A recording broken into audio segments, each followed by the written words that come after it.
अस्सलाम वालेकुम, क्या हाल है? सब खैरियत से हैं? Welcome to another video. अच्छा भाई, आज जो है जुम्मे का दिन है। जुम्मे का दिन जो है वो लास्ट वीक डे होता है और जुम्मे का दिन मुझे सबसे ज़्यादा जो है वो पसंद है, क्योंकि जुम्मे के दिन के ऊपर ये होता है एक अच्छी वाइब्स आ रही होती हैं, अच्छी फीलिंग्स आ रही होती हैं, क्योंकि अगले 2 दिन छुट्टी होती है। और जुम्मे का दिन मैं ख़ास तौर पे खुद जो है पर्सनली काफ़ी ज़्यादा इंजॉय करता हूँ और सुबह ऑफिस में भी काफ़ी ज़्यादा रिलैक्स रहता हूँ और उसके बाद फिर जुम्मे की नमाज़ पढ़ने के लिए मस्जिद जाते हैं और उसके बाद अगर काम करना होता है तो घर से काम करते हैं। और अभी मैं ऑफिस के अंदर हूँ और ऑफिस जो सारा खाली है, जो ऑफिस के अंदर स्टाफ होता है वो क्लाइंट साइड पे गए हुए हैं, काम के लिए गए हुए हैं, तो वहाँ ऑफिस के अंदर अभी कोई नहीं। और नॉर्मली भी हमारे ऑफिस के अंदर बहुत ज़्यादा रश नहीं होता। हमारे ऑफिस के अंदर टोटल 4 लोग हैं including me.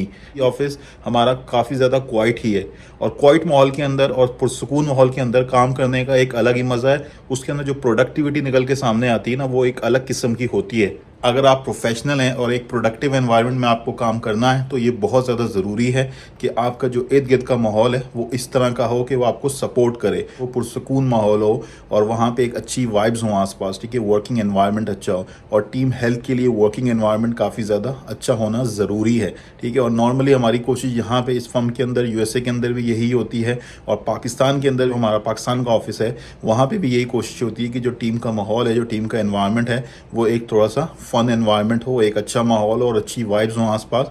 Obviously tough situations आती हैं, वी आर प्रोफेशनल, और जो टफ सिचुएशंस होती हैं तो उसमें थोड़ा चीज़ें टफ हो जाती हैं, काफ़ी ज़्यादा सीरियस होना पड़ता है। ऑब्वियसली काम तो सीरियस होना पड़ता है, बिल्कुल मजाक में कोई चीज़ नहीं ले सकते, लेकिन जब टफ सिचुएशन जब आती हैं तो उस वक्त माहौल थोड़ा सा ज़्यादा सीरियस हो सकता है। ऑब्वियसली जब टफ डेडलाइंस हों और बहुत ज़्यादा काम जो है वो सर पर आ जाए तो थोड़ा सा चीज़ें मुश्किल हो जाती हैं, थोड़ा सा जो एक होता है ना बॉडी लैंग्वेज या बिहेवियर में भी इम्पैक्ट पड़ता है। तो सही है, वो तो होता है, वो चलता है, वी आर प्रोफेशनल और इस तरह से अप्स एंड डाउन्स होते रहते हैं। लेकिन मोस्ट ऑफ द टाइम जो है एक अच्छा एनवायरनमेंट ही होना चाहिए और एक फन लविंग एनवायरनमेंट होना चाहिए, और ताकि लोग जो है वो अच्छे तरीके से आसपास उस माहौल के अंदर काम कर रहे हैं और सब उसमें कंट्रीब्यूट कर रहे हैं, ठीक है। ऐसा ना हो कि कुछ लोग कंट्रीब्यूट कर रहे हैं और बाकी लोग कंट्रीब्यूट ना कर रहे हो। तो टीम वर्क बहुत ज़्यादा ज़रूरी है, खासकर हमारे जैसे काम के अंदर। तो जो भी लोग प्रोफेशनल्स हैं तो उनको इन चीज़ों के बारे में अंदाज़ा होगा, और जो लोग खासकर यूएसए के अंदर रहते हैं और इस माहौल के अंदर वो काम कर रहे हैं तो उनको भी अंदाज़ा होगा। तो मैं जो कहना चाह रहा हूँ, अगर मैं आपसे बात करने की कोशिश करूँ तो मैं थोड़ा सा इस माहौल को, और जो पाकिस्तान के अंदर हमने ऑडिट फर्म्स के अंदर अपनी प्रोफेशनल लाइफ के अंदर काम किया है उस माहौल से कंपेयर करें, और इसी तरह से जो मैंने यूके के अंदर जो मेरा एक्सपीरियंस रहा है उस माहौल को मैं कंपेयर करूँ इस माहौल के साथ और पाकिस्तान के माहौल के साथ। तो पाकिस्तान के माहौल में और यूरोपियन कंट्रीज़ और यूएस के माहौल के अंदर काफ़ी ज़्यादा फ़र्क है, ठीक है। यहाँ पे खासकर जो है वो चीज़ें बड़ी ही पुरसकून तरीके से चल रही होती हैं। यहाँ पे भी कुछ कंपनीज़ हैं जहाँ पे टफ डेडलाइंस होती हैं, प्रेशर बहुत ज़्यादा होता है, और वो सारी चीज़ें यहाँ पे भी हो रही होती हैं। लेकिन अगेन वो सीज़न का टाइम होता है, जब बिजी सीज़न होता है, जब बहुत ज़्यादा क्लाइंट्स आ रहे होते हैं, जब बहुत ज़्यादा काम होता है, तो उस वक्त थोड़ा सा प्रेशर ज़्यादा होता है, थोड़ा सा वो बंदे को स्ट्रेस भी हो रहा होता है। लेकिन बाकी जो पार्ट ऑफ द ईयर है उसमें बहुत ज़्यादा इतने मसाइल नहीं होते हैं।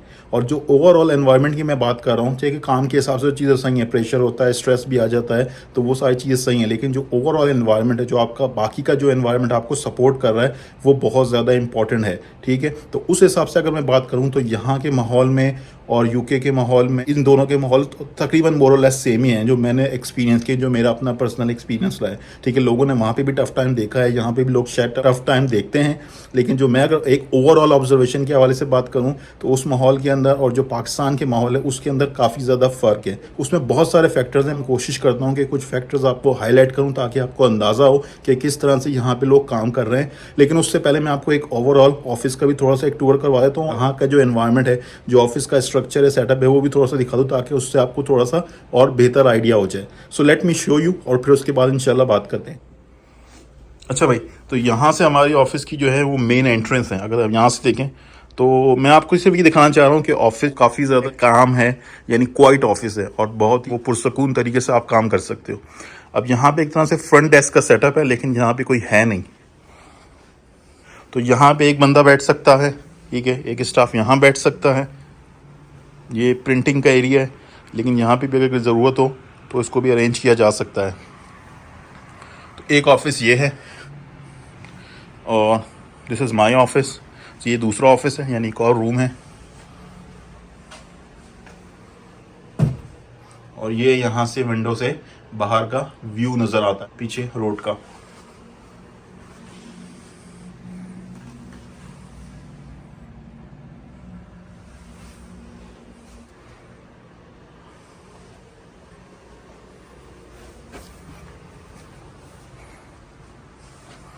अगेन ये बाहर से सामने से मेन एंट्रेंस है यहाँ से, जहाँ पे थोड़ा बहुत कुछ सेटअप बना है। अगर कोई गेस्ट वगैरह आते हैं या कोई ऐसे आता है, नॉर्मली हमारे ऑफिस में क्लाइंट की डीलिंग्स यहाँ पे नहीं होती है, तो यहाँ पे बाहर से बहुत लोग नहीं आते। कभी कभार इक्का दुक्का किसी को बुलाया हो या कोई आ जाए। एक और हमारा ऑफिस है लेक्सिंगटन के अंदर, वो यहाँ से थोड़ा सा दूर है, 40 मिनट्स की ड्राइव है। ये ऑफिस जो है वो ग्रीन्सब्रो के अंदर है। सो ग्रीन्सब्रो एक सिटी है। अच्छा, अगर यहाँ से आगे आते हैं तो यहाँ पे भी बाहर कुछ सेटअप्स बनाए हुए, वर्क स्टेशंस हैं।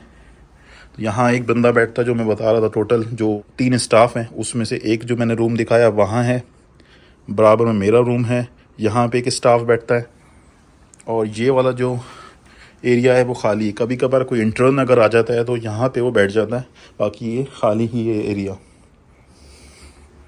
ये ऐसी एक सेटअप बनाया हुआ है। और जो तीसरा बंदा है जो most of the time office के अंदर होता है, ये उसका ऑफिस है। पहले मैं इस वाले रूम में था, इस वाले ऑफिस में था, फिर मैं बराबर वाले रूम में मूव हो गया।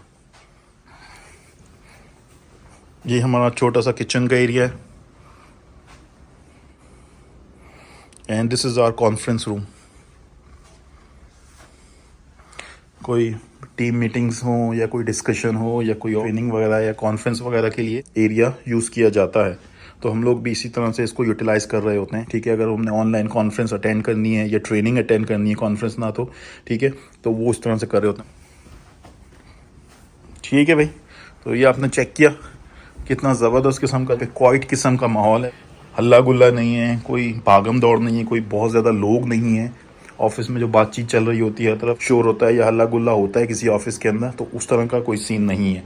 अच्छा भाई, ये मैंने आपको सारा माहौल दिखाया कि ऑफिस का किस तरह का सीन है, ताकि थोड़ा सा आपको आइडिया हो जाए कि जो मैं क्वाइट एनवायरनमेंट की और एक अच्छे एनवायरनमेंट की बात कर रहा हूँ, ऑफिस के माहौल की बात कर रहा हूँ, उससे मैं क्या एक्चुअली आपको आइडिया देने की कोशिश कर रहा हूँ। अच्छा यार, कराची ऑफिस का जो हमारा माहौल है उसके हवाले से थोड़ा सा आइडिया देने के लिए मैं आपको, जो मैंने वहाँ पे कुछ टाइम स्पेंड किया है, वहाँ भी मैंने कुछ वीडियोज़ बनाई हैं, कुछ डिस्कशन के हवाले से, कुछ नॉर्मल एक फन जो होता है हमारा ड्यूरिंग वर्क, उसके हवाले से किसी और वीडियो के अंदर भी शेयर कर लूँगा। लेकिन अभी मैं अभी आपको आगे दिखाता हूँ कि जो कराची के अंदर किस तरह का हमारा ऑफिस का सेटअप है, एक ओवरऑल एनवायरनमेंट है, तो वो भी थोड़ा सा आपको आइडिया हो जाएगा। So let me show you that as well. और फिर कुछ पॉइंट्स हैं वो जो मैंने ऑब्जर्व किए हैं, अगर मैं कंपेयर करता हूँ तो काफ़ी ज़्यादा डिफरेंसेस हैं, तो फिर उस हवाले से आगे बात करेंगे। ठीक है, अच्छा भाई, ये हमारा जो है यहाँ पे जो कराची में ऑफिस का सेटअप है वो इस तरह से। ठीक है, यहाँ पे वर्क स्टेशन बनाए हुए, जैसे यहाँ पे एक बंदा बैठ सकता है, यहाँ पे एक और बंदा बैठ सकता है, तो इस जगह पे 2 बैठ सकते हैं।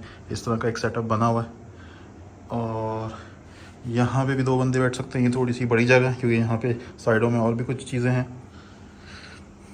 यहाँ पे भी 3 लोग बैठ सकते हैं। तो ये भी अभी थोड़ा सा जो है वो मैसी हो रहा है, थोड़ा सा मैसअप हुआ हुआ है, लेकिन ये क्योंकि अभी लोग जो है वो लंच के लिए गए ऊपर, मैं भी जा रहा हूँ। इस तरफ से भी दिखा देता हूँ।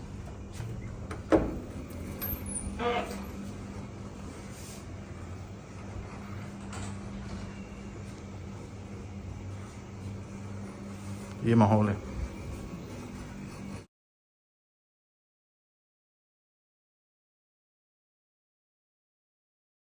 Happy independence day. अच्छा यार, अगर हम डिफरेंसेस की बात करें या जो मैंने ऑब्जर्व की हैं चीज़ें जो बहुत ज़्यादा एक दूसरे से मुख्तलिफ हैं, यहाँ के माहौल, यूरोप के माहौल के हवाले से, और उसको अगर हम कंपेयर करते हैं पाकिस्तान के माहौल के हिसाब से, जो प्रोफेशनल एनवायरनमेंट होता है वहाँ पे, तो वहाँ से अगर कंपेयर करने की कोशिश करें तो क्या क्या चीज़ें मैंने ऑब्जर्व की हैं या क्या क्या चीज़ें आपको समझ में आती हैं, या कोई भी उसको देखने की कोशिश करे, तो उसको 1 बाय 1 पे डिस्कस करते हैं और देखते हैं कि क्या क्या चीज़ें निकल के सामने आती हैं। सो जो पहली चीज़ है वो है एक तरह से जो बिहेवियर होता है लोगों का, जो प्रोफेशनल एनवायरनमेंट के अंदर जो बिहेवियर है वो काफ़ी ज़्यादा फ़र्क है। यानी एक दूसरे को रिस्पेक्ट देना, एक दूसरे से बातचीत करना, वो बहुत ज़्यादा फ़र्क है। पाकिस्तान के अंदर जो हमारा कल्चर होता था, अगर मैं ऑडिट फर्म्स के हवाले से बात करूं, और जो बाकी भी जो इंडस्ट्रीज़ होती हैं, जो वहाँ पे अगर फैक्ट्रीज़ में अगर आप लोग काम करते हैं, तो वहाँ पे जो कल्चर है नॉर्मली वो सेठिया कल्चर, यानी सेठ जो होता है वो बॉस होता है, और सेठ ने जो बोल दिया फिर अल्टीमेटली वही हो रहा होता है। यानी अगर सेठ ने कह दिया कि भाई ये काम करना है, चाहे उसकी तो बनती है नहीं बनती है, तो वो काम आपने करना होता है। तो नॉर्मली जहाँ पे बॉसिया कल्चर होता है, सेठिया कल्चर होता है, वो इसी तरह से चीज़ें चल रही होती हैं। थी। और यहाँ पे भी इस तरह की चीज़ें डेफिनेटली हो सकती हैं, पॉसिबल ऐसा नहीं कि यहाँ चीज़ें नहीं होती उस तरह की, लेकिन जो एक रिस्पेक्ट का जो एक लेवल होता है ना, वो बरकरार रखा जाता है। ठीक है, चाहे वो आपका एम्प्लॉय है, चाहे आपका सबऑर्डिनेट है, तो उसको प्रॉपर तरीके से रिस्पेक्ट दी जाती है। उनसे जो डीलिंग होती है वो बड़ी ही काम एंड कूल वे में हो रही होती है मोस्ट ऑफ द टाइम। वो भी वेरी करता है यहाँ भी कंपनी टू कंपनी, लेकिन अमूमन अगर मैं बात करता हूँ तो नॉर्मली जो होता है वो इसी तरह से होता है कि प्रॉपर एक रिस्पेक्ट के साथ जो है वो सारी चीज़ों को ट्रीट किया जाता है। As a senior, as a boss, अगर कोई चीज़ गलत भी कह रहे हो, उसको सामने वाला उसको आइडेंटिफाई कर सकता है और उस पर आपसे एक तरह से जस्टिफिकेशन मांग सकता है या कह सकता है। तो इस तरह का कल्चर होता है। वो कितना % हो सकता है, नहीं होता है, वो अलग एक बहस है, वो एक अलग चीज़ है। लेकिन अगर मैं एक ओवरऑल बात करूं, सो डेफिनेटली वो जो सेठिया कल्चर है पाकिस्तान के अंदर कि सेठ ने ये कह दिया और सेठ लोगों को बुला के जो है वो डांट रहा है और सेठ लोगों को बुला के बेइज्जती कर रहा है बगैर किसी बात की, या कोई बात है या नहीं है व्हाटएवर, लेकिन सेठ ने कह दिया और सेठ कुछ भी कर सकता है। तो वो वाला जो सीन है वो यहाँ पे आपको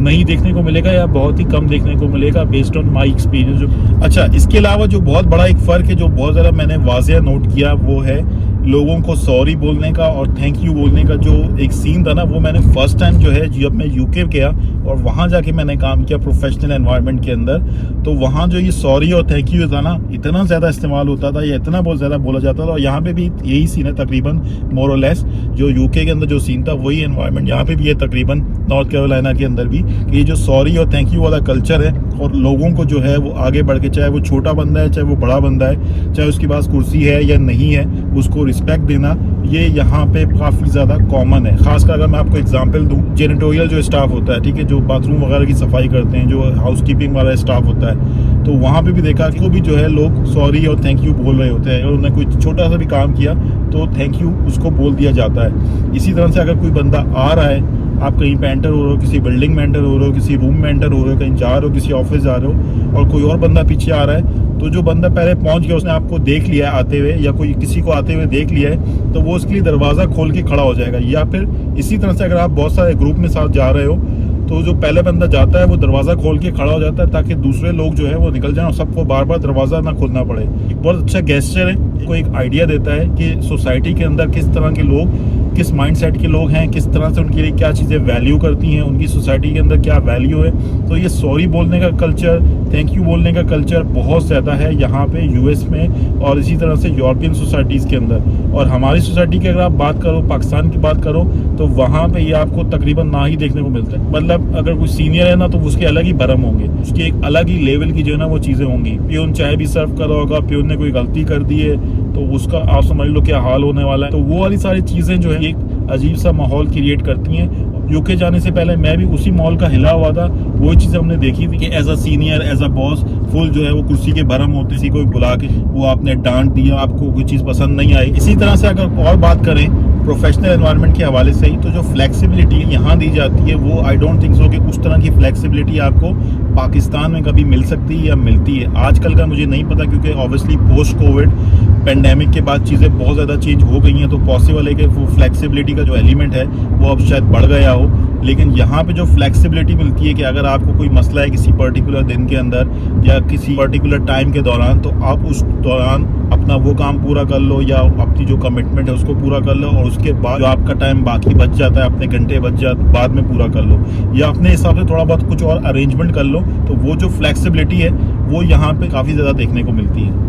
अच्छा, उसके अलावा जो टीम का एक माहौल होता है, जो एक ओवरऑल टीम एनवायरनमेंट होता है ना, वो भी काफ़ी ज़्यादा मैटर करता है, खासकर टीम हेल्थ के लिए, टीम की प्रोडक्टिविटी के लिए, उसकी एफिशिएंसी के लिए, कि वो जो माहौल है वो माहौल आपको किस हद तक सपोर्ट करता है, किस हद तक आपको मोटिवेट रखता है, किस हद तक आपसे वो प्रोडक्टिव काम निकलवाता है। अगर आपका टीम का माहौल ऐसा है कि लोग ओपनली एक दूसरे के साथ डिस्कशन कर सकते हैं और सीनियर का कोई बहुत ज़्यादा खौफ नहीं है कि यार मैं सीनियर को कुछ बोलूँगा या उससे कोई सवाल पूछ लूँगा और वो सवाल गलत हो गया तो फिर तो मेरा बेड़ा गर्क है, तो वो वाला जो सीन है, तो वो वाला सीन अगर नहीं है तो फिर टीम का माहौल अच्छा रहेगा और लोग जो है वो काम को अच्छे तरीके से इन्वॉल्व होकर करने की कोशिश करेंगे और बगैर डर खौफ के एक दूसरे से सवाल पूछेंगे और मेक श्योर करेंगे चीज़ें जो हैं वो सही हो रही हैं। लेकिन इस चीज़ में ये भी मेक श्योर करना चाहिए कि जो आपको ट्रेनिंग दी जाती है, जो आपको गाइडेंस दी जाती है आपके सीनियर्स की तरफ से या जो ऊपर वाले लोग हैं उनकी तरफ से या किसी और की तरफ से, तो आपने उसको जो है वो समझना ज़रूरी है, उसको यूज़ करना, अपने प्रायर एक्सपीरियंस को को यूज़ करना, अपने प्रायर एक्सपोजर को यूज़ करना,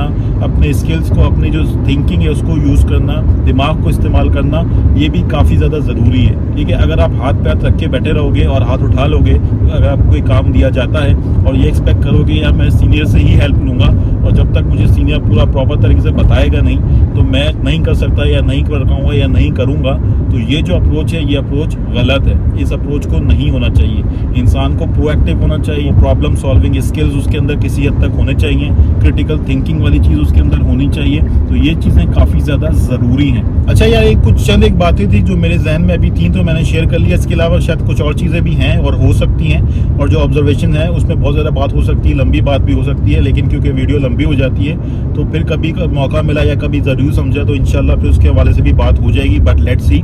सो होपफुली जो मैंने थोड़ा सा आपको पहले आइडिया देने की कोशिश की और ये सारी जो चीज़ें आपको बताएं वो चीज़ें समझ में आई होंगी, और इंशाल्लाह ये हो सकता है कि किसी के लिए हेल्पफुल भी हो चीज़ को बेहतर बनाने के लिए। तो डेफिनेटली इन चीज़ों को यूज़ किया जा सकता है। किसी के अच्छे या बुरे एक्सपीरियंस से अगर हम कोई चीज़ सीख सकते हैं तो वाई नॉट, हमें क्यों नहीं वो चीज़ सीखनी चाहिए। अगर हम उसको यूटिलाइज कर सकते हैं किसी भी तरीके से, किसी की बेहतरी के लिए, अपनी बेहतरी के लिए, अपनी पर्सनल लाइफ, प्रोफेशनल लाइफ की बेहतरी के लिए, सो हमें उन चीज़ों को यूटिलाइज करना चाहिए। ठीक है भाई, ओके, थैंक यू।